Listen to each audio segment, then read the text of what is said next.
Is a certified hospice and palliative care nurse who has been caring for dying patients.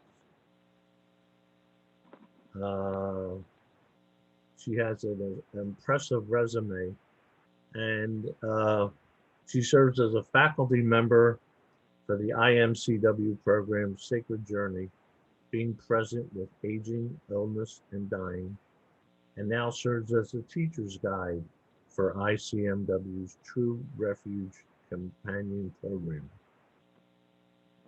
She graduated from the Meta Institute of End of Life Practitioner Program in 2006. Currently, Susan is in her second year of teacher training for the Mindfulness Meditation Teacher Certification Program with Tara Brock and Jack Cornfield. Susan, take over. Thank you so much. Welcome to all of you. I'm happy to have been invited to this conference and hope that our time together is of benefit to you as a caregiver for your spouse. During my more than 22 years of being a hospice nurse, I've met countless spousal caregivers, and often during the course of their loved one's time in hospice, the caregiver would express their gratitude to me for my nursing support. And yet I then tell them that I'm only present for a small amount of their time each week, that their care is 24/7, and that they are the ones that make a tremendous difference in the overall care of their spouse. And I do understand how incredibly challenging it can be, lasting months to years. So I hope today that these teachings on mindfulness, that you find new and meaningful ways that will support you in your life and in your work as a caregiver, spousal caregiver. So I have a few talks that I would like to give today, and then we'll do a little bit of meditation practices, and then time for Q&A afterwards. So I'd like to begin with just briefly letting you know what drew me into mindfulness meditation. So about 15 years ago, I had been a hospice nurse for about 7, 8 years. And I was finding it that I was having pat answers to things or in response to somebody's pain and suffering. And I thought there must be more to that. And that was when I was drawn to the Meta Institute End of Life Practitioner Program, which is that was teaching on the psycho-spiritual dimensions of dying. And through that connection, I became a guest teacher at the Insight Meditation Community of Washington. And I find that mindfulness grounds me in my work at hospice, but it also grounds me in my personal relationships. And I began in 2019 that I had this wish to show others the way to live more fully with awareness and kindness, and hopefully to learn more about these two wings of mindfulness. So that's where I started the teacher training.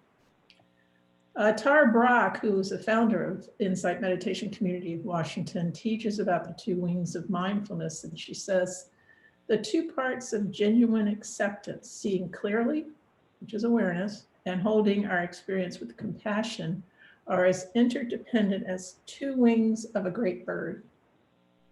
Together, they enable us to fly and be free. There are many meditations or mindfulness practices in all the wisdom traditions. This one is called the Insight Meditation, or Vipassana, which is using the breath as the anchor, and I'll be teaching you a little bit about that today. So let's just take a minute or two just to ground yourself in this moment, closing your eyes, or you can lower your gaze. Bring your attention to your body's area of contact on the chair. Feet on the floor.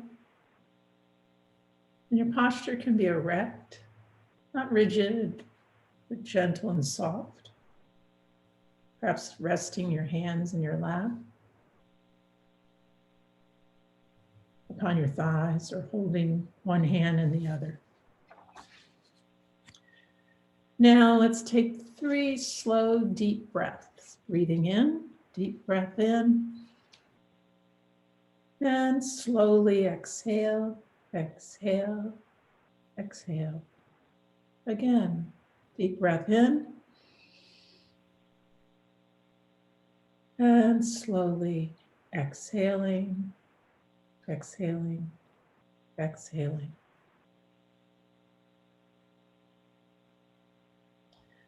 And one more deep breath in, and letting go, letting go, letting go. Just letting your body be here now, bringing your whole attention to this moment.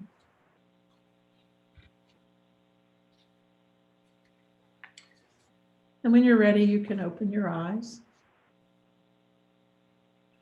So what is mindfulness and how do we make it real in our lives? It is said, and I have realized it is quite true, that mindfulness in a regular meditation practice will potentially lead to relief of stress, to peace and comfort, and to compassionate care of self and others. Through moment-to-moment awareness, we can see with more clarity the natural relationship that our bodies, minds, and spirits have with ourselves, with others, and with the universe. It all begins with this first step that you have taken to attend this part of the workshop and discover the meaningfulness of mindfulness in your own lives.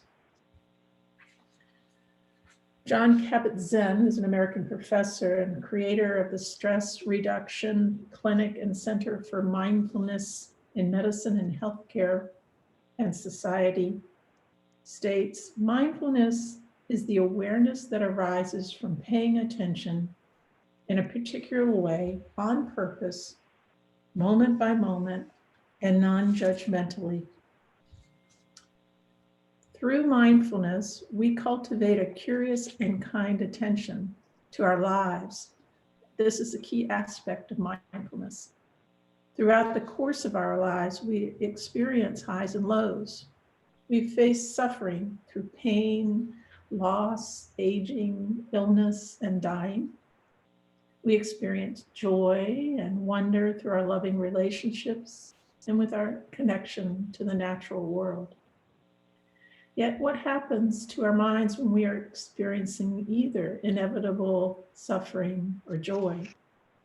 Our minds want to grasp or cling to the joys and push away or avoid the suffering. Dr. Rick Hansen states, the brain is like Velcro for negative experiences, but Teflon for positive ones. So what difference does it make if we grasp or cling to our positive experiences or have an aversion to our negative ones? When we choose to grasp or avoid, our lives are fragmented and unreal. Thus, our aversion to life's pain and suffering comes from an oblivious and fearful state.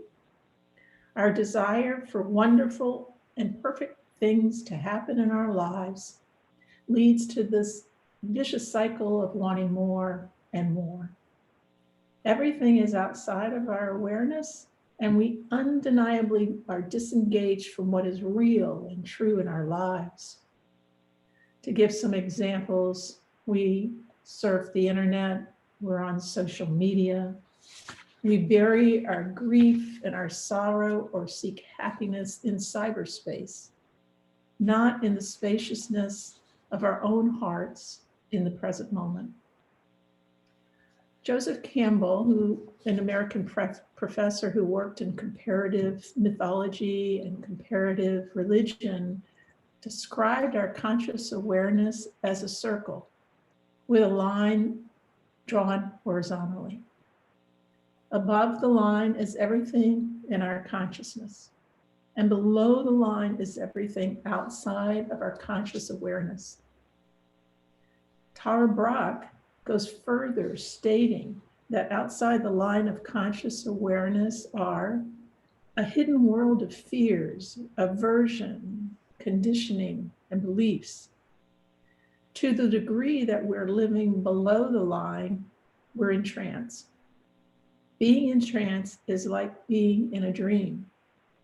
We're unaware that there's a larger living reality. And awakening from trance is like waking from a dream.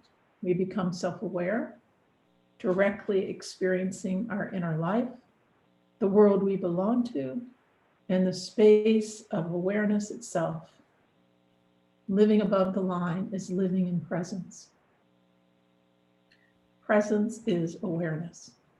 As we begin to practice mindfulness, as we develop a daily meditation practice, we notice how much our minds wander. That is what the mind does. We are either rehashing the past or rehearsing for the future. Rarely are we in the present moment. Close your eyes for a moment or lower your gaze.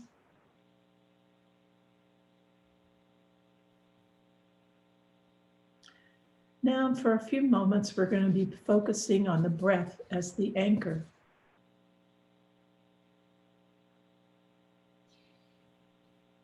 Let your breath be in its natural rhythm.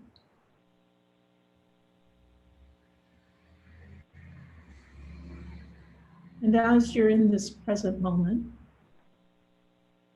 notice where you predominantly feel your breath in this moment. Maybe your breath as the cool air goes in your nostrils and the warm air exhales, inhaling and exhaling. Or you might notice your breath as your chest rises and falls, or your belly as it expands and contracts. Just notice your breath and let this be your anchor in the present moment.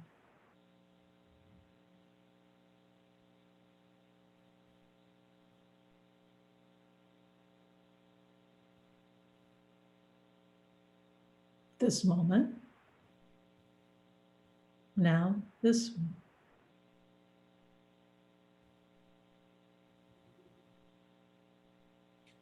Not trying to change your breath, just allowing it to be as it is. In this moment.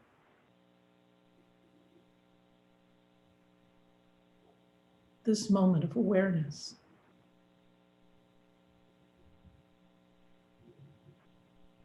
So you can open your eyes when you're ready. When we pause and notice what's happening in the moment, we begin to recognize how often we are lost in a trance of thoughts and come back to the present moment.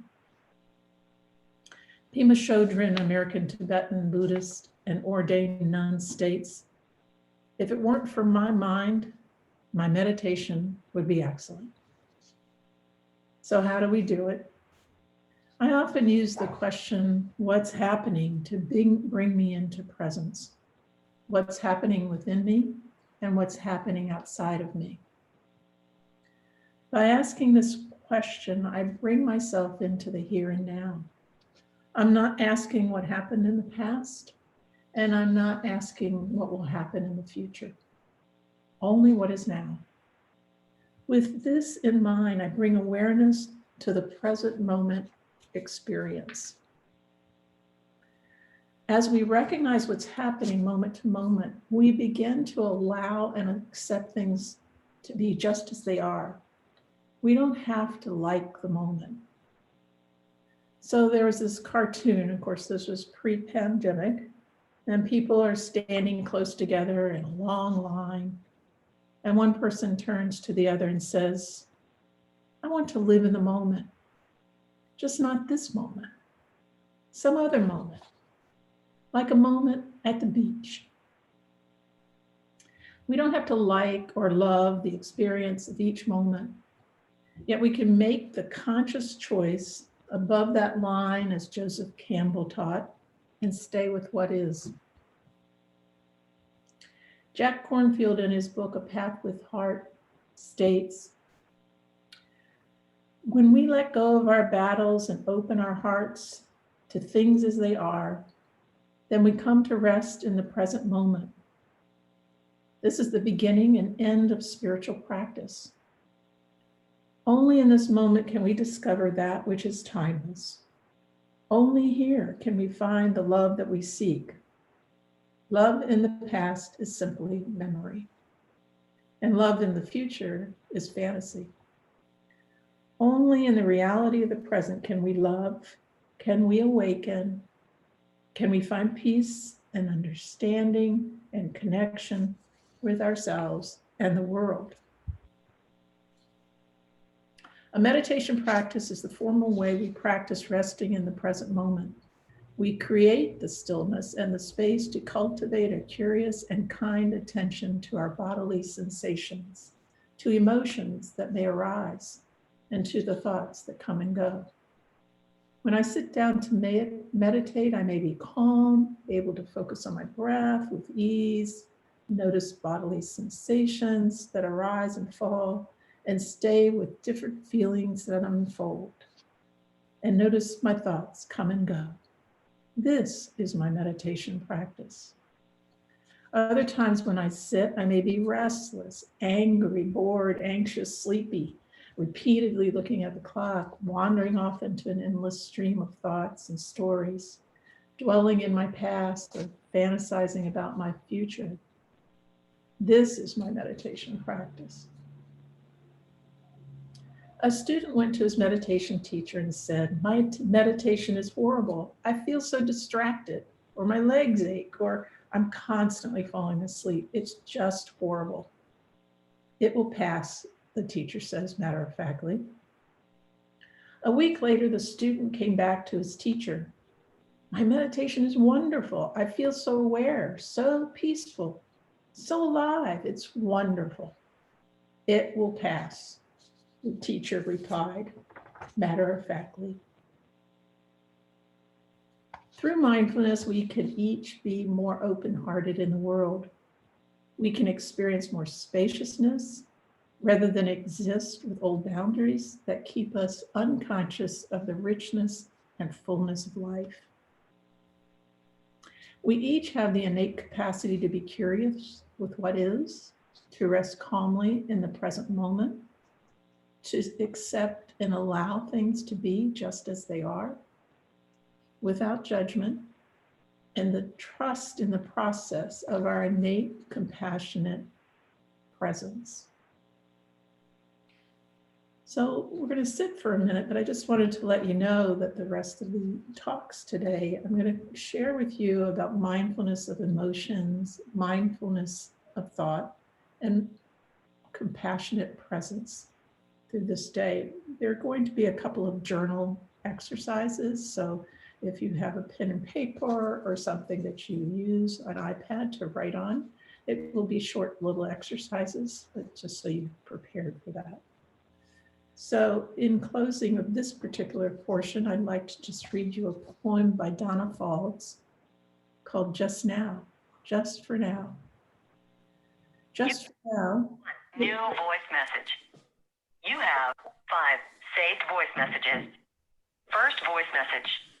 Sent Martin, today, Martin, October Yes. 23rd. At please mute yourself. Yes. Just for now, without asking how, let yourself sink into stillness. Just for now, lay down the weight you so patiently bear upon your shoulders. Feel the earth receive you, and the infinite expanse of the sky grow even wider as your awareness reaches up to meet it. Just for now, a wave of breath to enliven your experience. Breathe out whatever blocks you. Just for now, be boundless. End of message. with awakened energy tingling in your hands. To hear more options, press 0. Drink in the possibility of being who and what you really are. So fully alive that the world looks different. Newly born and vibrant, just for now. So let's do a short sit again, closing your eyes or lowering your gaze. With your posture erect and soft, not rigid. Feeling your sit bones on the chair or cushion where you're sitting. Your feet resting on the floor, grounded in the earth.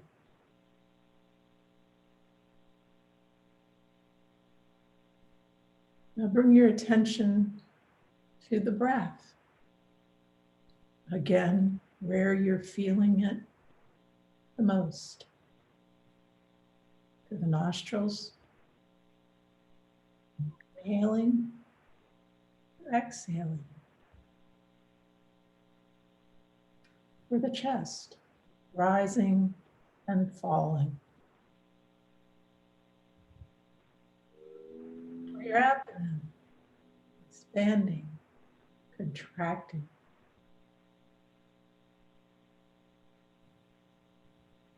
Your breath and your body are always in the present moment. So we draw attention to our breath and our body to bring us back from the past or the future.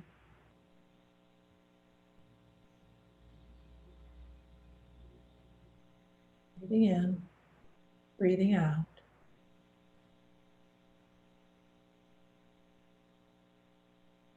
You may even say, in, out, in, out.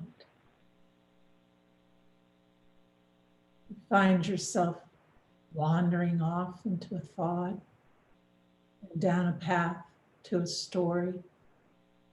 Okay. Simply begin again. Come back to your breath. This breath. Now this breath.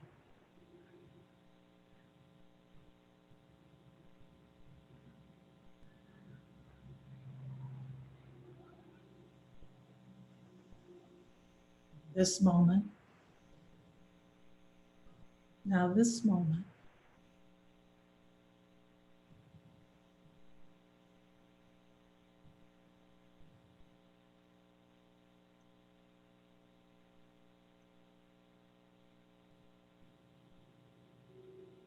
Again, if you find yourself in some thoughts, it's what the mind does, produces thoughts. Simply begin again and come back to your breath.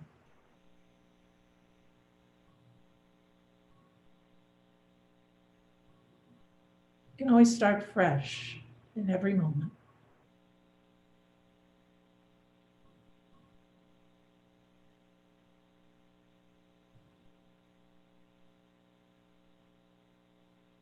Simply begin again.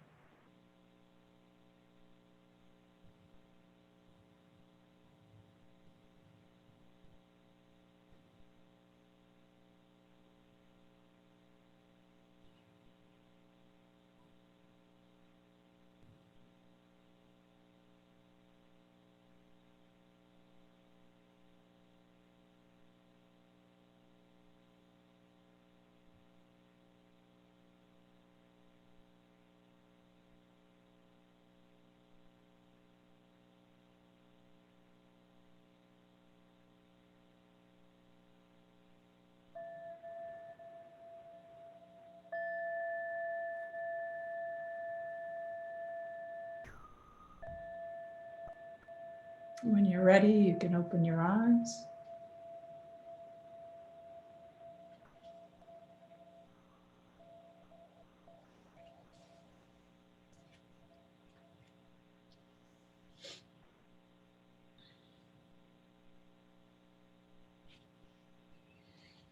So a number of years ago, probably about 15 years ago, I had finished the Meta program out in California, and I came back and connected with the Insight Meditation community of Washington. And one summer in the August month, I received an email from Tara Brock, who was very well known in this community, now nationally and internationally, asking, and she teaches a monthly meditation, has a sangha, several hundred people. And she said that she had mistakenly missed her calendar wrong, did her calendar wrong, and wanted to know, she said, it's crazy, I know, but could you step in and teach for me next Wednesday night? And I said, well, yes, it is crazy, and yes, I will. And it's send. And then I was like, oh my goodness, what have I done? You know. And so I did begin to work on my talk for that evening. And as I was all prepared, it was about 3 o'clock in that afternoon before the talk. I was living in Virginia at the time, and I had to drive over to Maryland. It's about 3 in the afternoon. The talk was around 7. I became overcome by fear, this incredible fear and anxiety about giving this talk and what would probably be a couple of hundred people, and also stepping into Tara's shoes in order to do it. And this incredible fear came on, and I initially thought, I'm going to go for a walk. I'm just going to go for a walk, and I will deal with this fear. But on some level, I recognized that my going for a walk wasn't necessarily what I needed to do. To me, I recognized that it was a distraction from the fear. So I decided to sit with my breath and be present in the moment and let the fear just be as it is. And I let it come, and it rose up into my body. There was a lot of tension from head to toe practically, knowing that I had to do this talk, even though I was prepared. And I just let it be as it was. And as I sat there, I could begin to feel the flow of energy going through me in a way that released the fear. Now, this is not to say that going on a walk may have done the same thing, but I, in that moment, recognized that I needed to really be sitting with it. And as I drove to Maryland, as I got to the church where I was giving the talk, I had this sense of calmness and peace and preparedness, and was able to give the talk. These feelings don't go away. Fear still comes when I get ready to give a talk like today. These emotions still happen, but in being present with them and allowing them just to be as they are, holding them with the 2 wings of mindfulness, both awareness of the feelings and emotions and the wing of kindness. So I'd like to talk to you a little bit about when we begin to practice how we become aware of our feelings.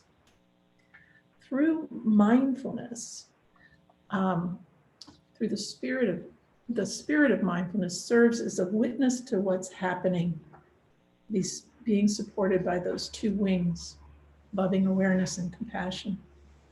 And as we begin to recognize and allow our feelings to arise in our thought patterns and as sensations in our bodies as part of our normal human existence, we are able to bring our whole selves to live just as it is. Through mindfulness, we can unhook ourselves from our reactivity, our judging mind, our self-critic, or our grasping for something more. Praise and blame, gain and loss, pleasure and pain, joy and sorrow, birth and death. These opposites are woven together and are part of the experience of being human. So we become aware of pleasant feelings. Oh, I like that. How do I get more? Or unpleasant, which we often meet with fear and resistance. Ugh, I don't want this. And besides pleasant and unpleasant emotions, our feelings may be neutral. I'll just distract myself, go take a nap. As we sit still in our meditation practice, we can't help but notice the river of physical sensations, the river of emotions, and the river of thoughts. Yet through mindfulness, we begin to witness and observe what's happening. We discover our minds are not so entangled and reactive to what's occurring. We develop this ability to acknowledge and normalize emotions and not get hooked so easily. And by recognizing and naming our feelings, by being fully present through mindfulness, we learn how to live in a more conscious relationship with emotions. Mindfulness invites us to live in a more conscious relationship. Here's a story. It's a description of someone in the process of learning to feel what they feel. It's a little bit long story, but I think it speaks well about that. So Tom, who had been practicing meditation for several years, came on a retreat. He was somebody who tended to be spaced out and deluded, with a temperament that was somewhat dull and flat. And when I, the teacher, directed him to focus his attention carefully on his body, he was somebody who lived in his mind a lot. His feet, his arms, his chest, he began to notice how anxious he felt. Then he immediately began to obsess about his wife. She had been recently diagnosed with Parkinson's, and Tom didn't know how to respond. He said to me, "Since the diagnosis, I don't even know what to feel." That's not an uncommon phrase to hear from people. So I suggested that he go back and write a letter to himself, trying to articulate whatever he sensed was hidden from his ordinary awareness, and do it after he meditated for several days. After a number of days, he stopped the meditation and began to write. He began to continue to write. And what came out? His fears for his wife and for their future, and his ongoing insecurity. And then he remembered the same insecurity from his childhood and from his first marriage that ended badly. And he began to write about being shaky and confused and angry. And when he brought his letter in and read it to me, he came alive. He began to feel his inner experience, all that was tumultuously going on in there, with greater honesty and clarity. Because he took the time to begin to pay attention and listen and name it. He was beginning to trust that awareness could tune into his feelings. But as he opened, his sense of suffering also increased. His wife's difficulties, the sufferings of other people, the Parkinson's patients in the clinic where he took her. The other illness and insecurity in the world became visible to him.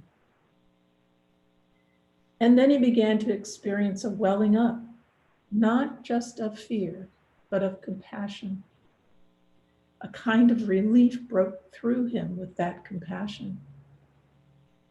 And now Tom could picture his wife, and a greater sense of care and trust grew in him, a more gracious heart.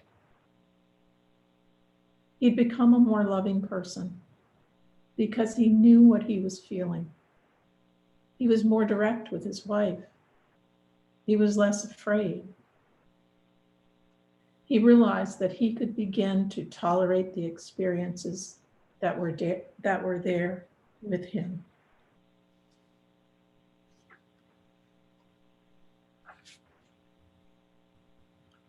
So let's just stop for a moment for another reflection. And at this point, we're going to do a little journaling exercise.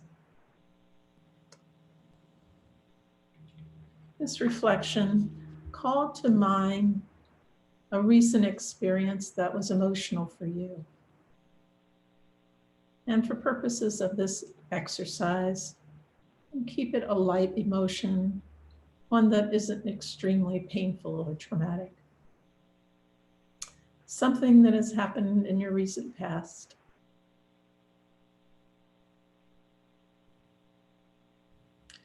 When you experience this feeling, begin to notice what's happening in your body as well. Notice any sensations that arise or not.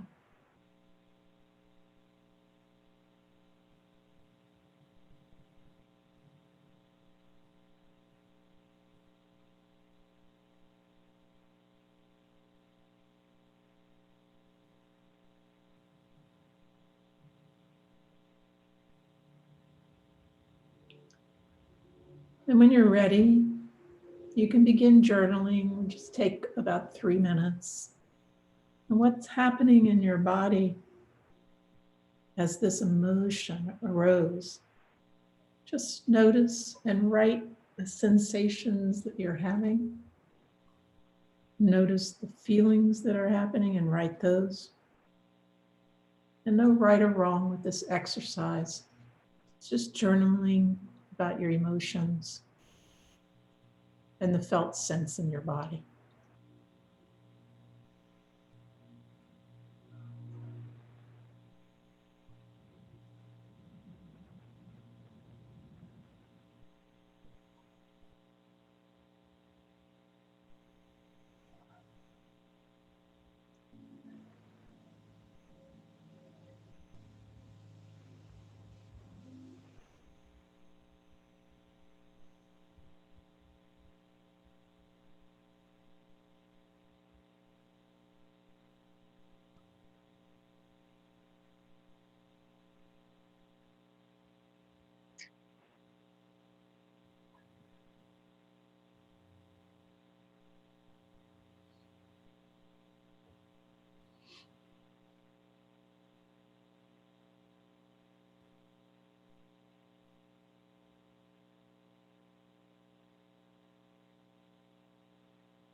Just another minute.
And I'm wondering if a few people might want to just share what that experience was like, make any comments. We'll have time for questions later, but if they wanted to share.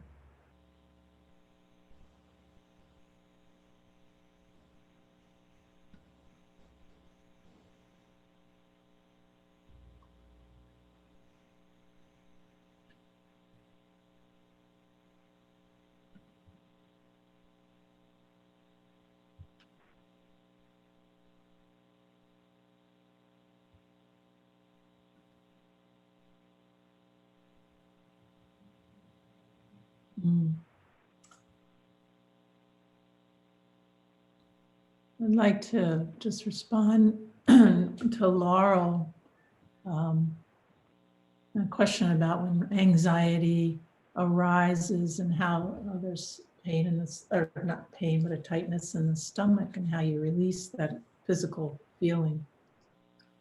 You know, I think when you draw attention to it, it actually letting it be just as it is, not trying to change it, not trying to fix it, but just staying with it. And if the feeling becomes too intense, you can bring your attention to your breath, bringing in, slowly breathing out, and allow that to be just as it is.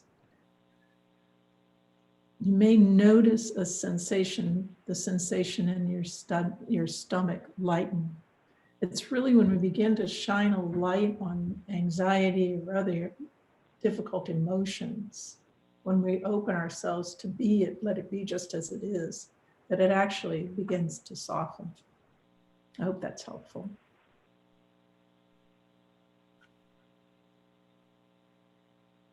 All right. Thank you. Understand.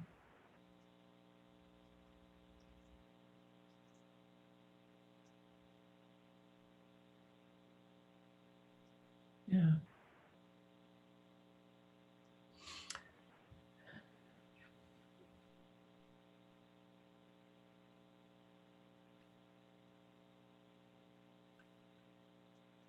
So we normally do have these hindrances to emotions that arise, hindrances to clarity of mind. And we just practice mindfulness, just notice it's happening. Oh, I'm caught in that one. And there's the hindrance of grasping and wanting mind, desire. I want this and that. I want this state. When this is over, I want to go eat, or I want this to happen later today, this wanting mind. And there's the hindrance of resistance and aversion to feelings. I don't like this at all. I'm angry about it. I'm afraid of this. I fear this. It's the pushing away of experience. So you're sitting there and all of a sudden you want a different experience. Similarly, as in the wanting mind, there's this reactivity, this unconscious response. Then you sit with being caught in anger or judgment and fear, or you can sit and be caught in restlessness. You get really restless, you get angrier, more fearful. So now what do? You start to become mindful. Ah, this is desire. This is grasping. This is anger. This is restlessness. You begin to notice both the feeling and the sensation in your body.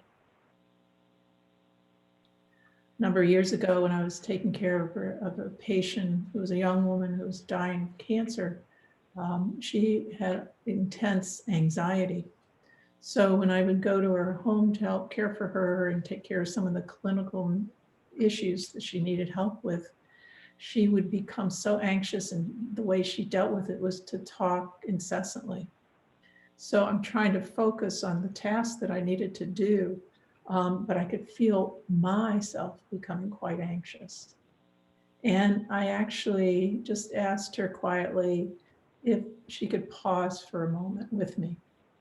And as I paused, I began to notice the anxiety in my body, and I could feel my face become quite flushed, really heat, warmth rising from the anxiety. And I paused, and there was a window next to me, and I just for a second or two looked out the window and let it be, just let it be. And so then I was able to turn towards her and let her be as she was. And it created a space between us where we could hold the anxiety in the room without being fearful of it. You start to track the feelings that are present as they are without trying to change them. You name them, it gets normalized. All these feelings come up: difficult emotions, fear, shame, sorrow, longing, guilt, anxiety. They all come up. And there's something liberating about being able to stay in the presence of strong emotions with awareness and kind attention. With mindfulness, with loving awareness and kindness, you begin to make the shift from the unconscious reactivity to deliberate, respectful, wise action. This too is part of being human. Feelings need respect in order to be acknowledged wisely.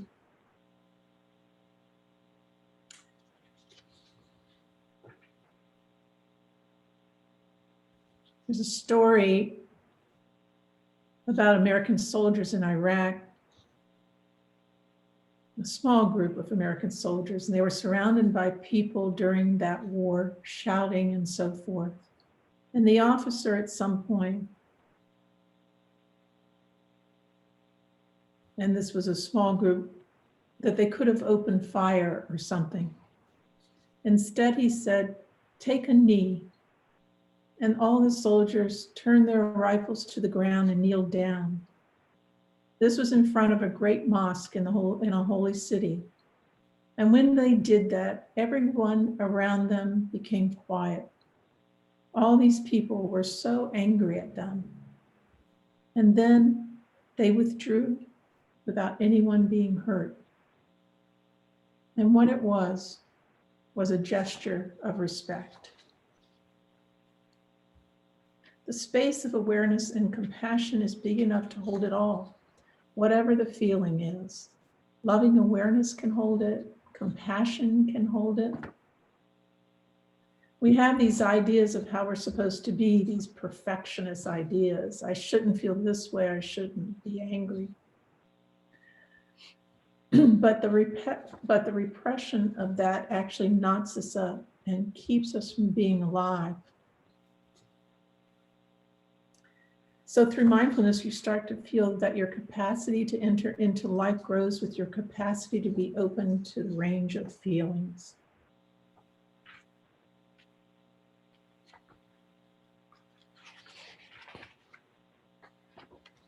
There is a story of a well-known sage that the one thing we can ask ourselves that can really open it up is, what are you unwilling to feel? We're pushing away something that just the part of the nature of things. With mindfulness, with loving awareness and kindness, you begin to make the shift. Another poem by Donna Falls. There is no controlling life. Try corralling a lightning bolt, containing a tornado. Dam a stream and it will create a new channel. Resist and the tide will sweep you off your feet. Allow, and grace will carry you to higher ground. The only safety lies in letting it all in, the wild and the weak, the fear, fantasies, failures and successes. When loss rips off the doors of the heart, or sadness veils your vision with despair, practice becomes simply bearing the truth. In the choice to let go of your known way of being, the whole world is revealed to your new eyes.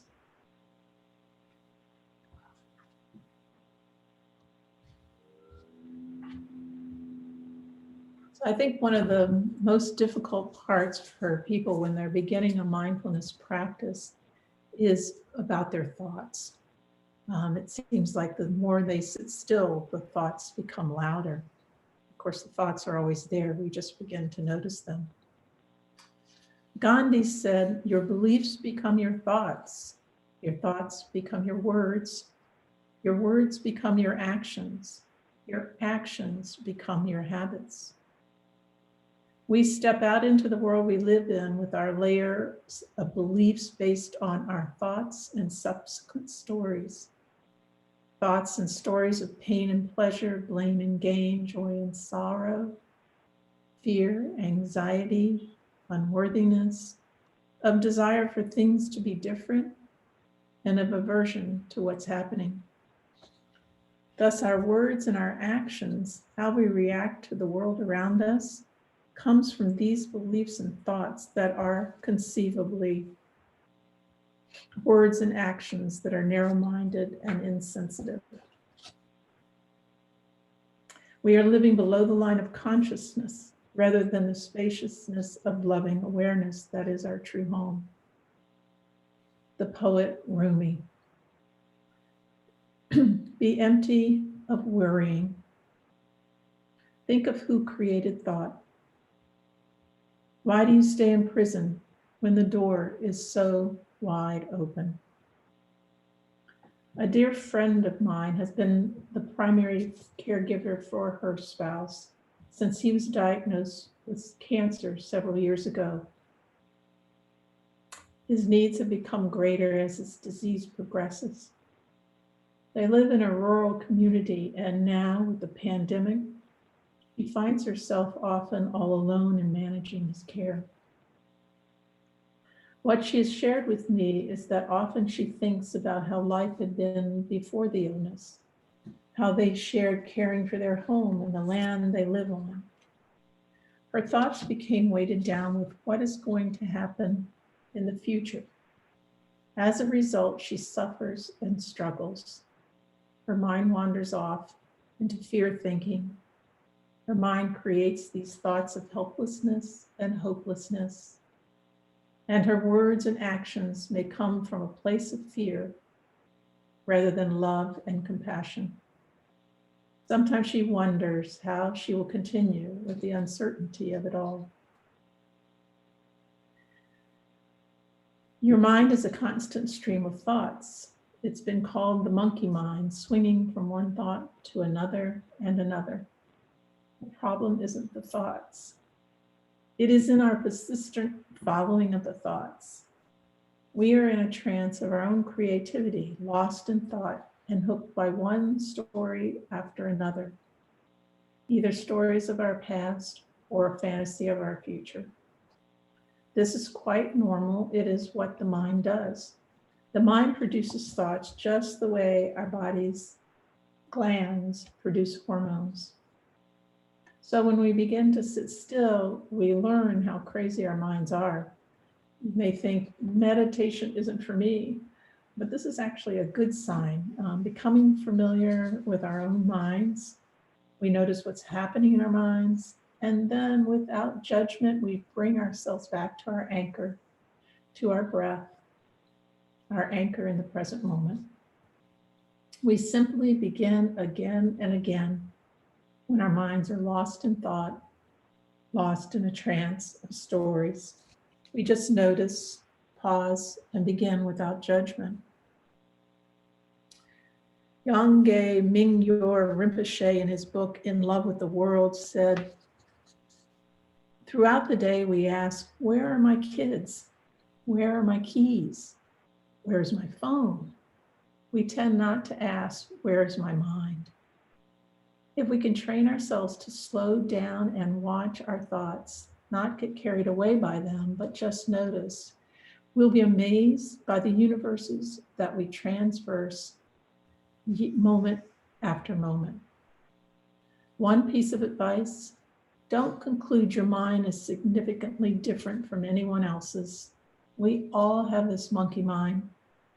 Once we put the monkey under the magnifying glass, the mind commonly appears crazier than ever. It's not. It's just allowing yourself to become acquainted with how crazy it is and has always been. This is great news.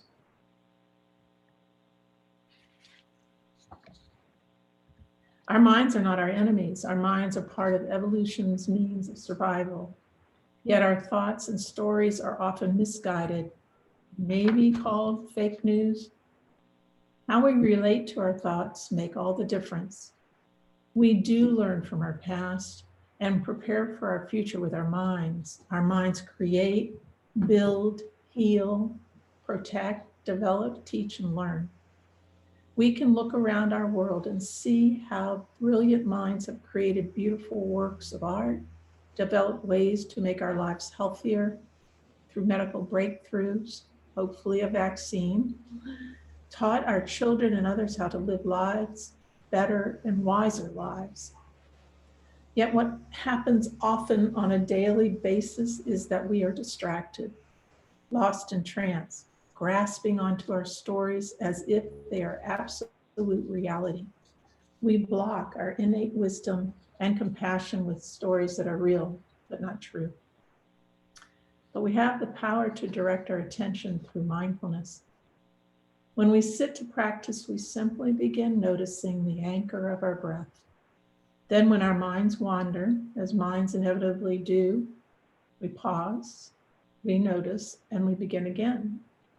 We can name our thoughts: thinking, planning, remembering, judging. Simply name our thoughts and come back to the breath. Then when we become unhooked on thoughts that take us away into a virtual reality of stories, we gently notice, oh, that's you again. Thank you for your opinion. I'm okay. And return to your breath. Pause, notice, and come back to your breath. So let's do a brief reflection, closing your eyes again.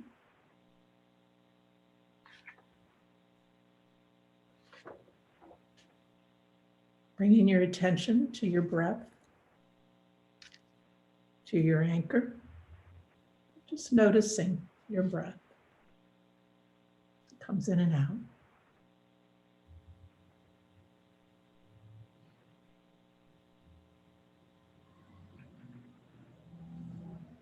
And as you breathe in and out, notice your thoughts as they come and go.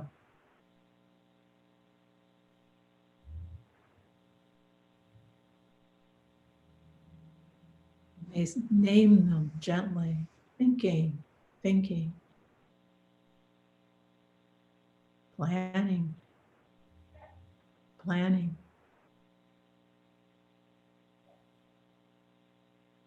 worrying.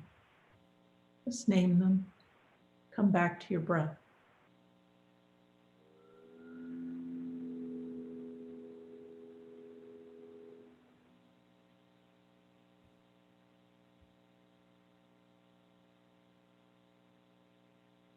You might even count your thoughts.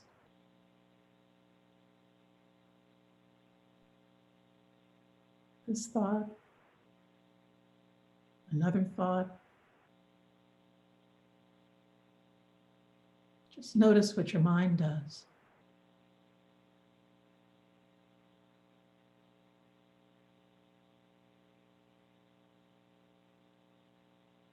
Wandering off into a story.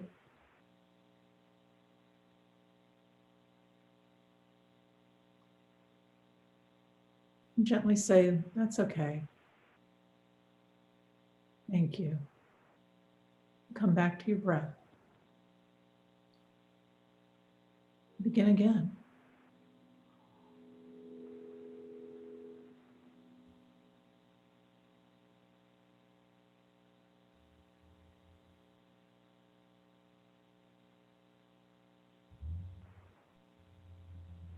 When you're ready, you can open your eyes.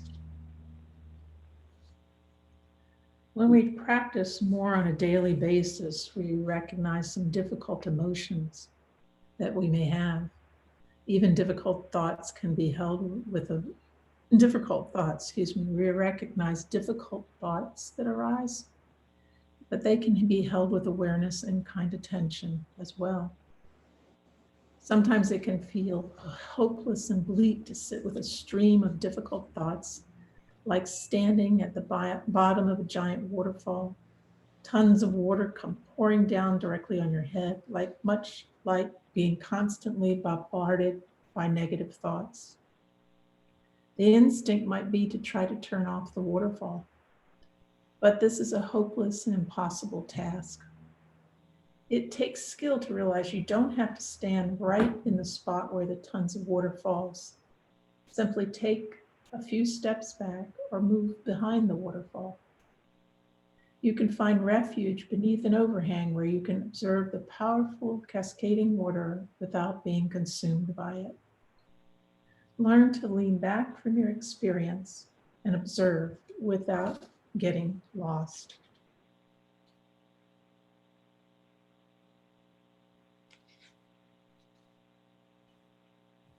The spiritual teacher Sri Nazar Kadatta says, The mind creates the abyss and the heart crosses it. Our hearts begin to cross the abyss through our practice of mindfulness.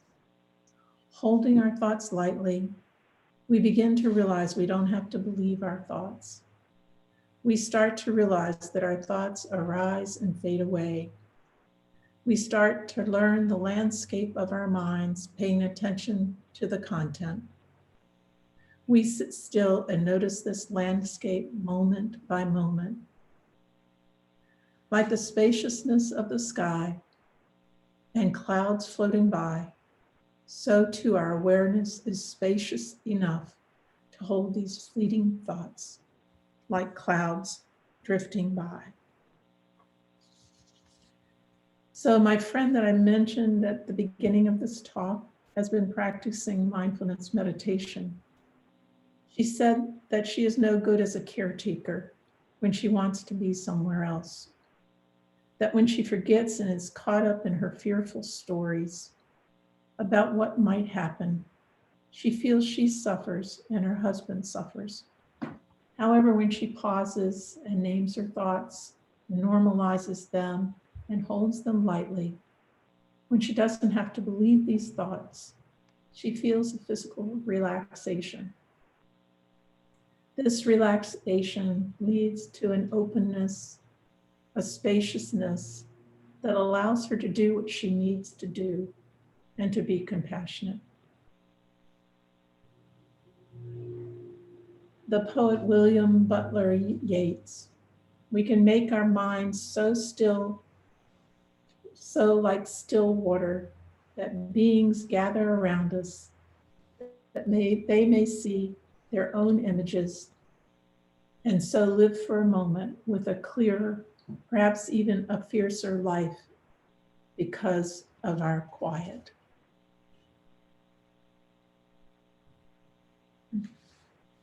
So I wanted to know at this point if there are any questions before I come to our closing talk.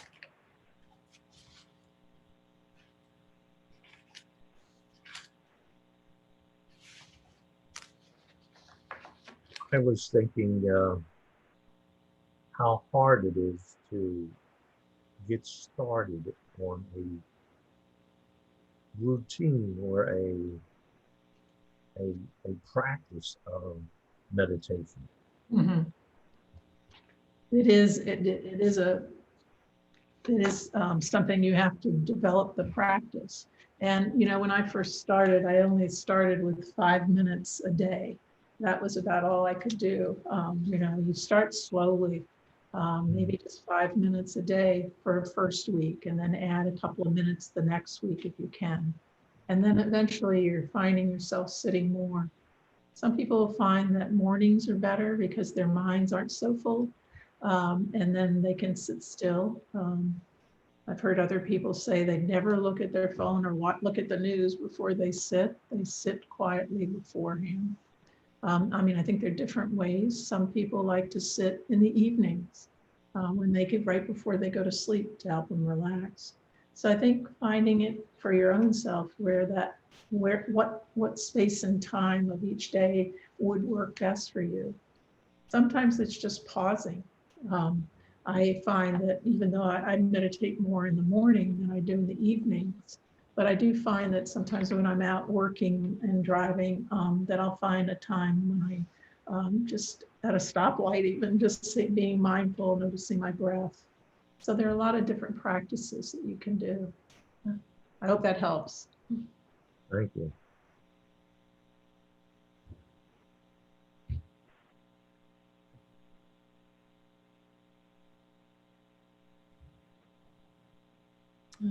Thank you. Thank you. I don't know if you can see the chat, Susan. Yeah, I can. I wanted to respond. Thank you. Yeah, it is easy to get caught in those fear and catastrophizing. You know, we have a thought, and then that thought can go rushing off into a story, and all of a sudden we have created something that's not real. You know, and so it's, you know, neuroscience says, you know, the wires that fire together, you know, connect. And so the minute we become aware that we're lost in thought and come back to our breath is a moment of mindfulness. And I think the key part, and that's what John Kabat-Zinn taught right from the beginning, is without judgment, without any judgment.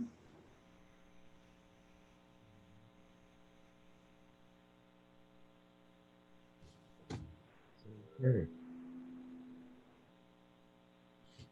Al, I wasn't sure I should verbally respond rather than type a response.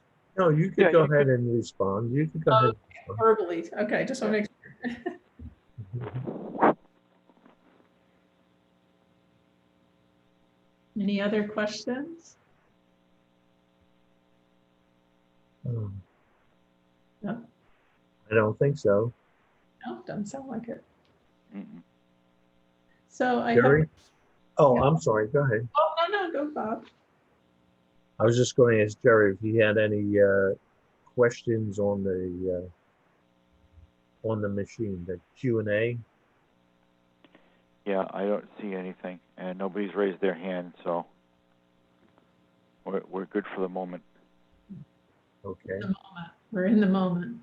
Oh, somebody raised their hand. Diane McSweeney. I'm going to unmute you. Okay, so if you can unmute, you can talk, Oh, okay. Diane. Can you hear? Yes. Hi.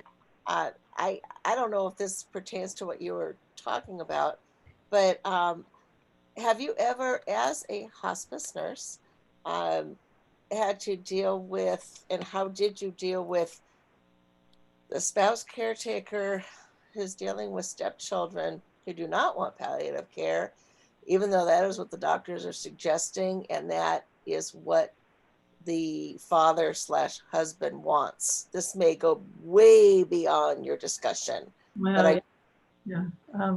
Well, I'm curious to know if you've experienced this yourself. I'm in the process. My husband, he's been in the hospital a lot. But this is very, very new to me. And he is going to board and care. And the palliative care doctor, who is wonderful, Dr. Via, anyone in San Diego, Kaiser, she's awesome, had suggested palliative care because he wants all measures taken. But he now, due to being intubated twice and heart failure and other issues, his mind is not what it was. And it is not dementia. They don't know what caused it. But he doesn't want to live like this. And he's headed to board and care, and he's not happy. But his children, who are 28 and 29, do not want their father to die. So I get to be the one who makes the decision. And I have tried to explain to them, and they also think it's a financial decision, that I'm being a gold digger. This may go way beyond the conversation that you're having. I'm just curious if you've had to deal with this. Well, we deal with all kinds of family situations and dynamics for sure. And I'm very sorry to hear that about Thank your you. husband. I think, it's, with mindfulness, I think what we find is mindfulness can be a part of any life situation. Whether it's, seeking palliative care and family members not seeing it the same way. I think that the whole thing, Diane, isn't so much what the children are thinking but really what's happening within you when it's occurring. And I think when you bring that attention within yourself, it will open things up for you. And I think as that happens, you'll be able to be more present. You may not like what's happening, but you'll be more present with it. I wonder if that makes sense. No, that does. Thank you. Okay. Good. Okay. Okay, thank you, Diane. Thank you. Well, I have I would like to share another talk, the ending, if you will, if there aren't any more questions, but I'm certainly open for more questions after this. Okay. So,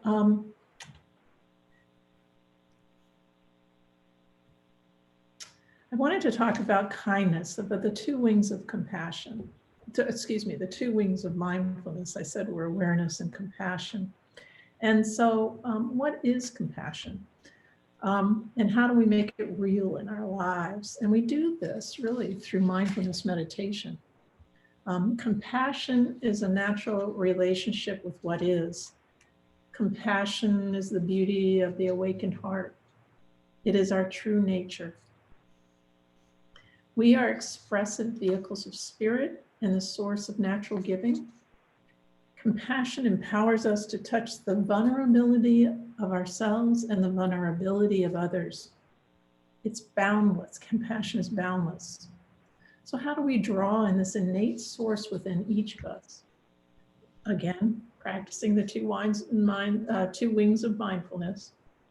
When we touch the suffering of ourselves and the suffering of others, we awaken our hearts.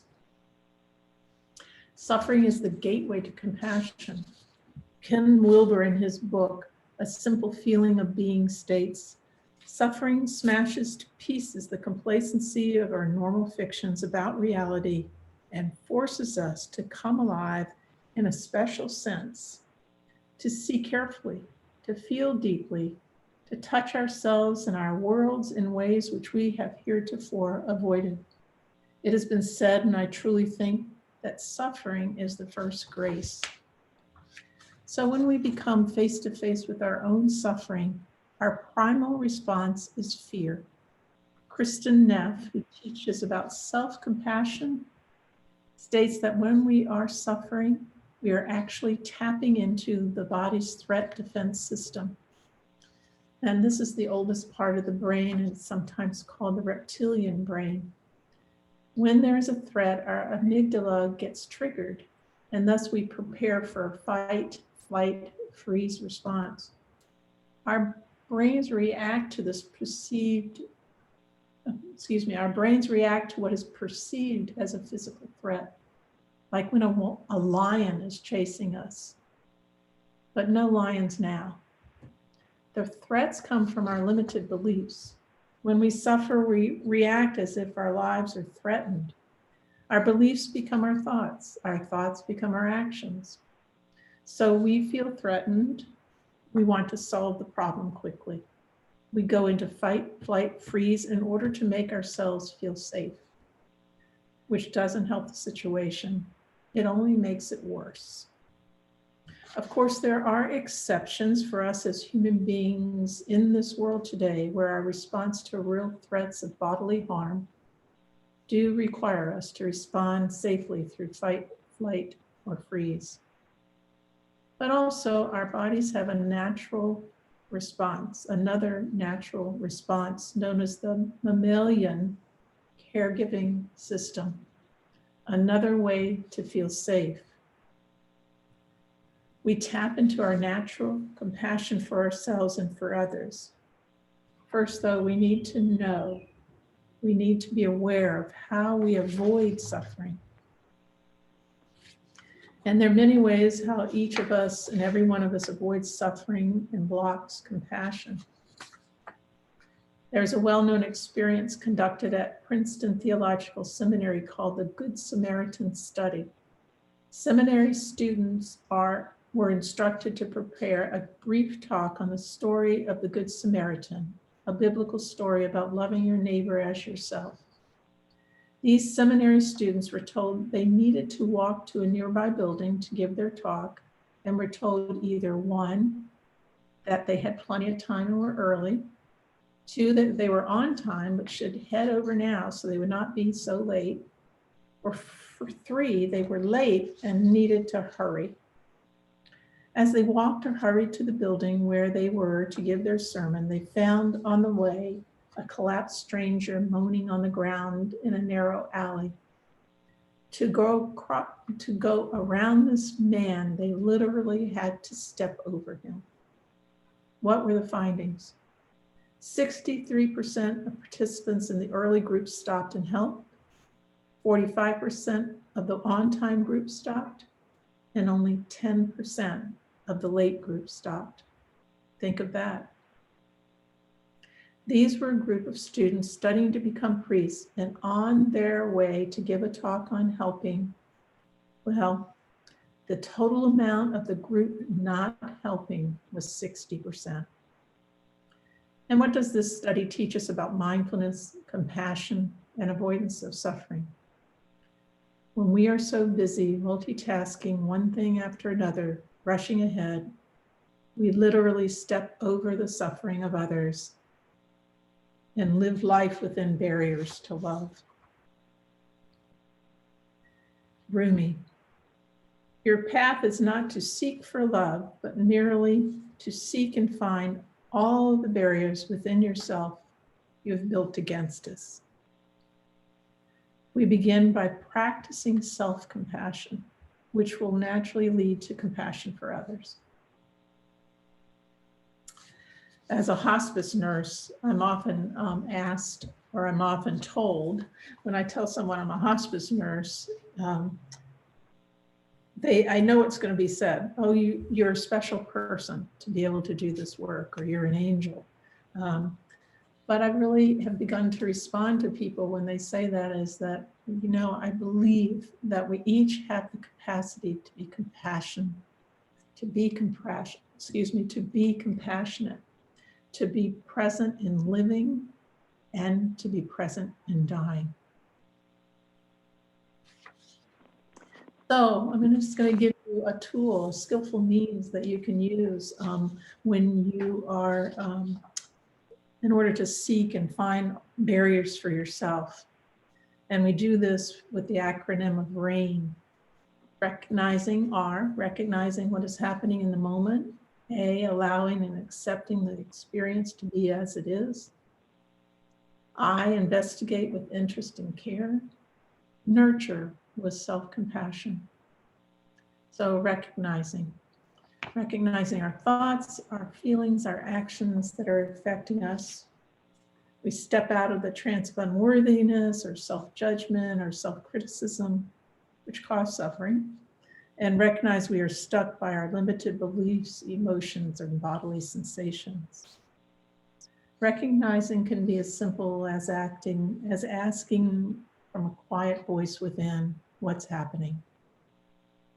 Allow and accept the experience to be as it is, letting thoughts, emotions, feelings, bodily sensations be there without trying to change, fix, or avoid anything. Stepping out of fight, flight, freeze mode into self-caregiving. Staying fully present with kind attention with whatever arises moment to moment. Asking, can I be with this? Investigate. Once we have recognized and allowed what is arising, we deepen our attention through investigation, asking what most wants attention. What am I believing? And rather than intellectualizing the inquiry, it will be more transformational by bringing a direct attention to the felt sense in the body.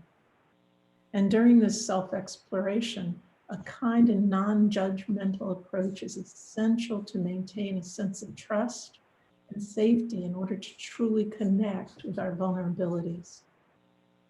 And N, nurture with self-compassion. Self-compassion begins to naturally arise in the very moments we become aware of our own suffering. We nourish our inner life with self-care, paying attention to the wounded or fearful or hurting place inside, what it needs the most. You can mentally whisper, I'm here with you. I'm sorry, I love you. I love you, and I'm listening. It's not your fault. Trust in your goodness. My own practice is to place my hand on my heart, or I may place my hand on my cheek and say those words. If it is difficult to offer yourself this love, you might call on a loving being, a family member, special teacher, special friend, or pet, and imagine this being's love flowing through you. When our attention to awaken our self-compassion is authentic, although it may feel a bit awkward at first, it will nurture our hearts. So RAIN, R, recognizing what's happening. A, with allowing and accepting things to be. Can I be with this? I, investigate. What most wants attention? What am I believing? And nurture, I'm here with you. I love you. I'm listening. I'm sorry. The Dalai Lama says, if you want others to be happy, practice compassion. If you want to be happy, practice compassion. We are whole beings, and suffering is at the level of the whole being. We are whole beings, and compassionate present for ourselves and for others is at the level of the whole being. Fear of suffering obstructs our longing to be compassionate with ourselves and ultimately with each other. As we practice mindfulness, loving presence naturally grows within us and around us. When we make a conscious choice to stay present in the moment and continue our self-exploration with loving awareness and kindness, our embodied presence cultivates compassionate presence. And it all begins with that first step of sitting still, noticing your breath as your anchor, being mindful of thoughts, feelings, and sensations. Then the world as it is can be fully embraced with open hearts and open minds. Thomas Merton said, "Then it was as if I suddenly saw the secret beauty of their hearts, the depth of their hearts, where neither sin nor knowledge could reach, the core of reality, the person that each one is in the eyes of the divine. If only they could see themselves as they really are. If only we could see each other that way all the time, there would be no more need for war, for hatred, for greed, for cruelty. I suppose the big problem would be that we would fall down and worship each other." Thank you. Thank you, Susan. You're welcome. Well, I think we have time for a couple of questions, and then we're going to take our lunch break, a little break. Does anyone have any questions of Susan before she goes?